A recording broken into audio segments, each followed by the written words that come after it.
Hello everybody, Megatomis here and welcome to another video reaction. I'm going to be sticking with the theme of, the female side of the NCAA tournament.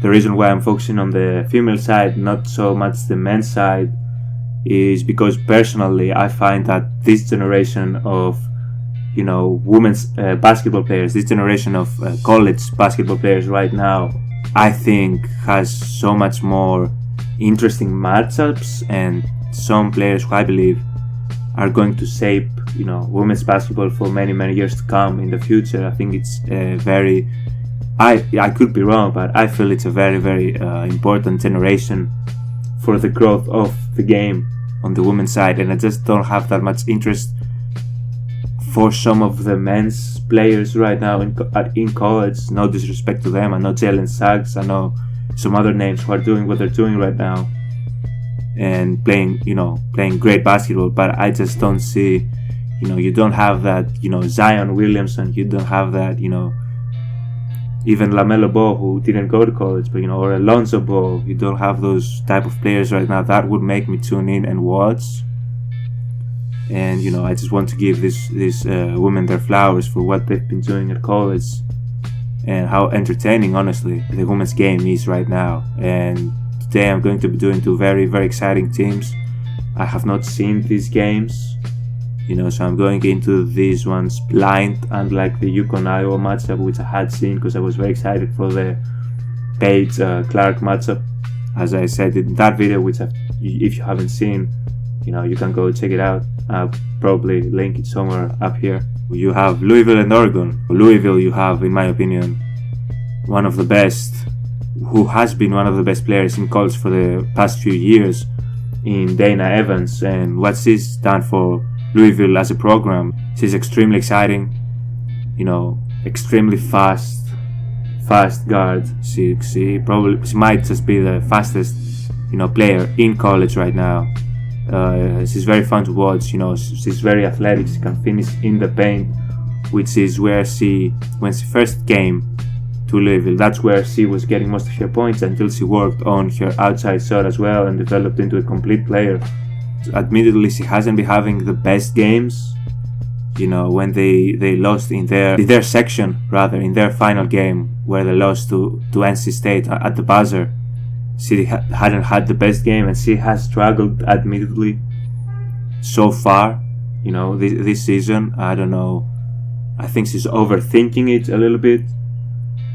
She's trying to do a little bit too much at times, but it's understandable.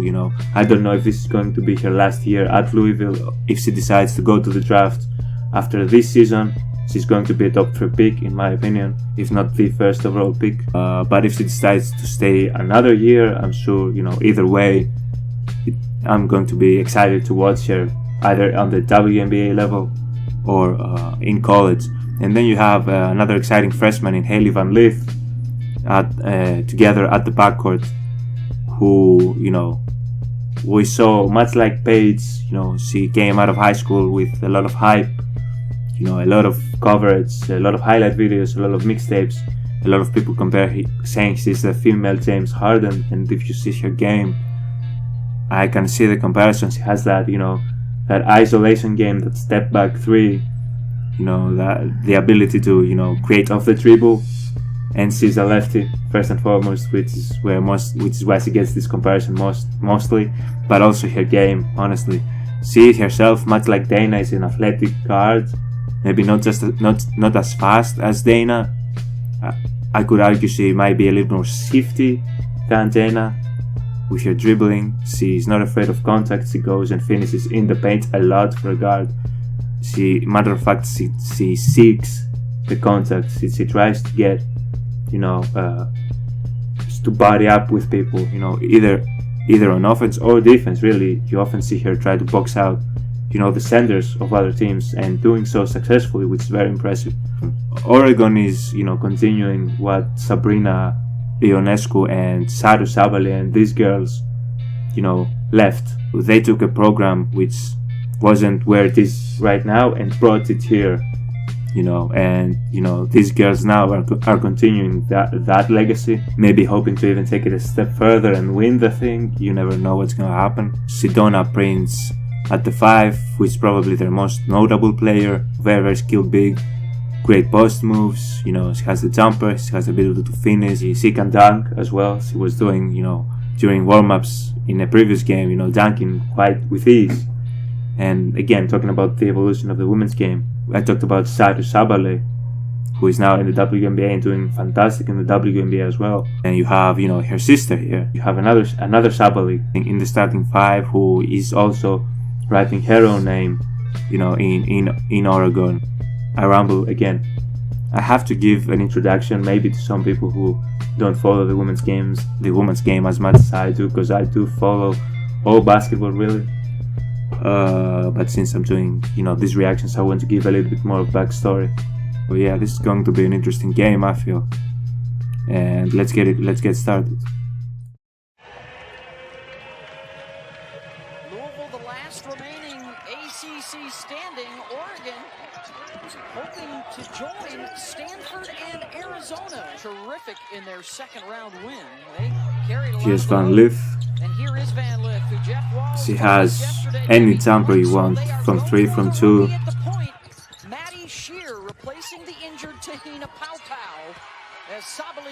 Sabale here.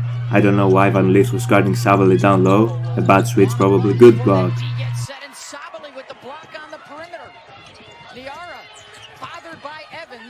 A lot of hustling early on. Van Lith again? No. Short on the shot. Second chance up and in from Kiana Smith. See if Dana's gonna hunt a shot. She does. Kiana Smith as well has stepped up for Louisville in Dana's struggles.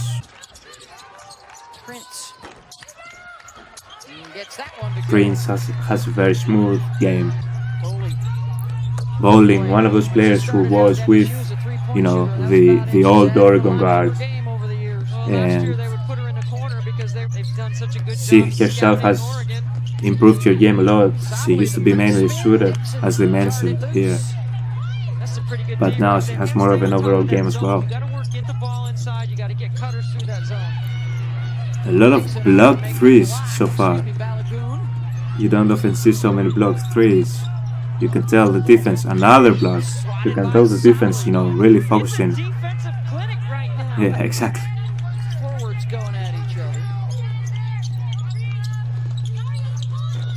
There you go, Dana.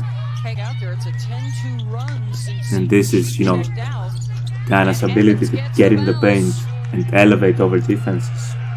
And she's not a big guard, she's quite small. But she has that ability, like no other in the college game right now.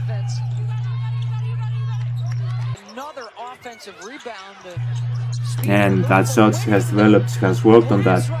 She wasn't a natural shooter early in her career.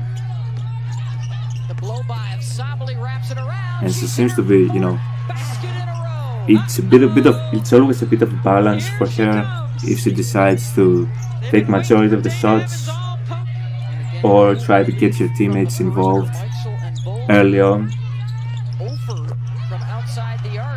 Sometimes you might want her to be a bit more aggressive, sometimes you might want her to allow her team to find their shot as well.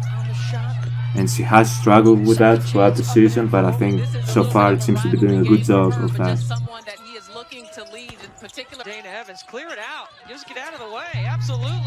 There we go again. Very difficult to guard for guards. Great pass. And this is what happens when Dana is playing at this level. You can see, quite comfortably Louisville so far. Let's go, Prince. Let's see something from you. Good shot. She has that one-legged fadeaway, kind of like Dirk. Robinson is also, she has extremely good vision. A great guard as well for Louisville. They have a lot of great guards. And can get going at the same time.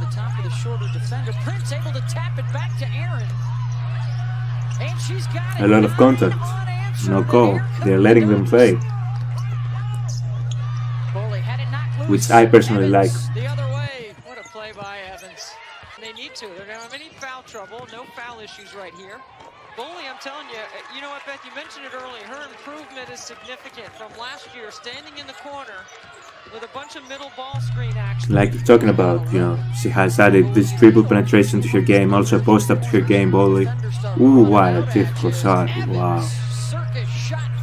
See, that's the issue with just the highlights. It seems like Dana really has been, since the start of the game, having a great game. And you can tell, when she has a great game, Louisville has a great game. Again, left hand.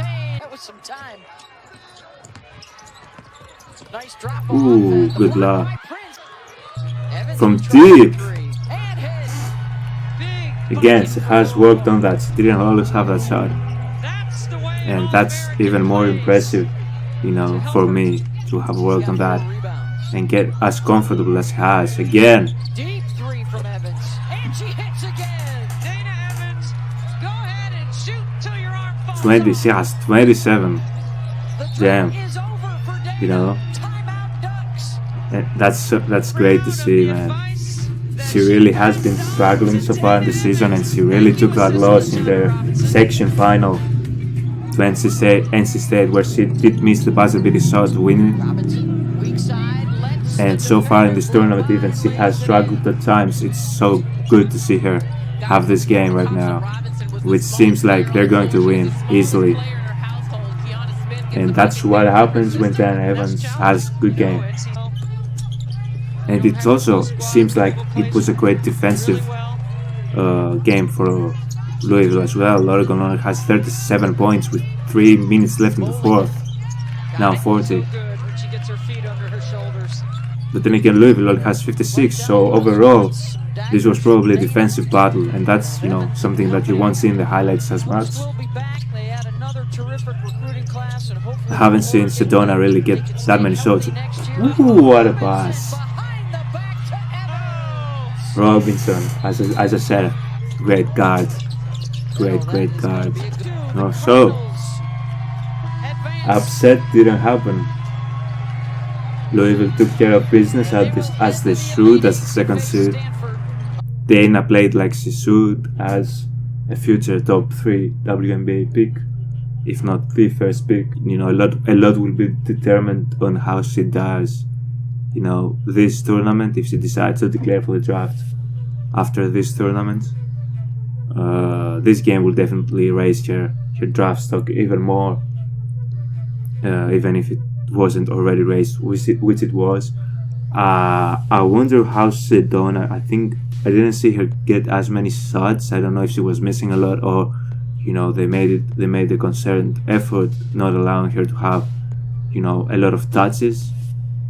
From what I've seen from this, it's only a 9-minute highlight video, which sometimes what bothers me with highlights, you can't really get the full, you can't really get the full image, the full scope of a match or a game.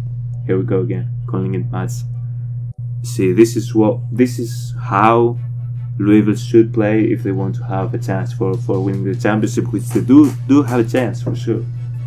Because as I said, they have at least 3 or 4 guards who can all handle, who can all penetrate, who can all distribute the ball and score.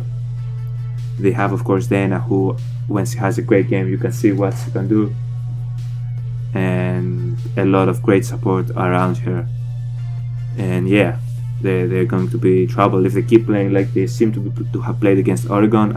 They're going to be trouble for any team. Yeah, great game. I'm glad that I saw Dana really, showed out and showed what she can do. And yeah, hope she continues like that. Honestly, I might be rooting for Louisville from this side of the tournament, UConn from the other side of the tournament.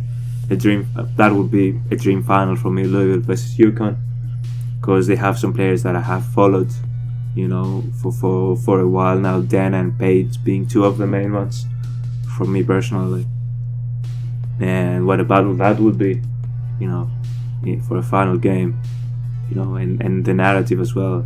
Paige trying to start her college career on a historic path by winning the first, if she makes it there, and Dana obviously wanting to win that that NCAA championship before she leaves the program, to her successors and goes on in the league, and yeah, I'm glad that they won. I'm glad that Dana played like she did. A little bit less analysis from this one, honestly, because I didn't watch the full game, so I didn't have as much of an input on what took place. But again, thank you for joining me, and see you on the next video.